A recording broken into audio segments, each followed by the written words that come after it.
State వీసీఎండి ఉంటారని Telangana state వీసీఎండి గారు organise చేసిన దాంట్లో హైదరాబాద్ అండ్ రంగారెడ్డి వాళ్ళు కూడా పార్టిసిపేట్ చేశారు. In collaboration with the NSFDC and NSKFDC తోటి.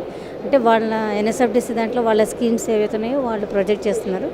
మేమేంటంటే అండర్ బ్యాంక్ లింకేజెస్లో లోన్స్ అనేది శాంక్షన్ చేస్తాము.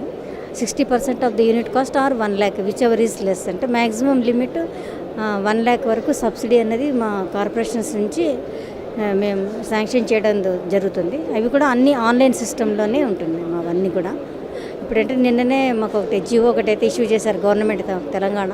దాన్ని బట్టి ఇప్పుడు మళ్ళీ అండర్ ప్రాసెస్లో చేస్తాం. అది కూడా జేఏసీలకు అన్నీ కండక్ట్ చేస్తారు మండల లెవెల్లో విత్ బ్యాంక్స్ వాళ్ళ డేట్స్ అవి ఇచ్చిన తర్వాత దాన్ని బట్టి కండక్ట్ చేసినాక ఎస్సీ బెనిఫిషియరీస్ సెలెక్ట్ చేసి ఆన్లైన్లో వాళ్ళు ఫీడ్ చేసినాక ప్రపోజల్స్ పంపిస్తాం. మేము కలెక్టర్ గారికి పంపించి శాంక్షన్ చేస్తాం.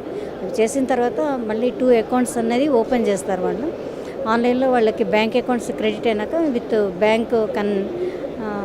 బ్యాంక్స్ వాళ్ళవి డిపాజిట్ అమౌంట్ ప్లస్ మా సబ్సిడీతో కలిపి యూనిట్ అనేది జనరేట్ చేయడం జరుగుతుంది.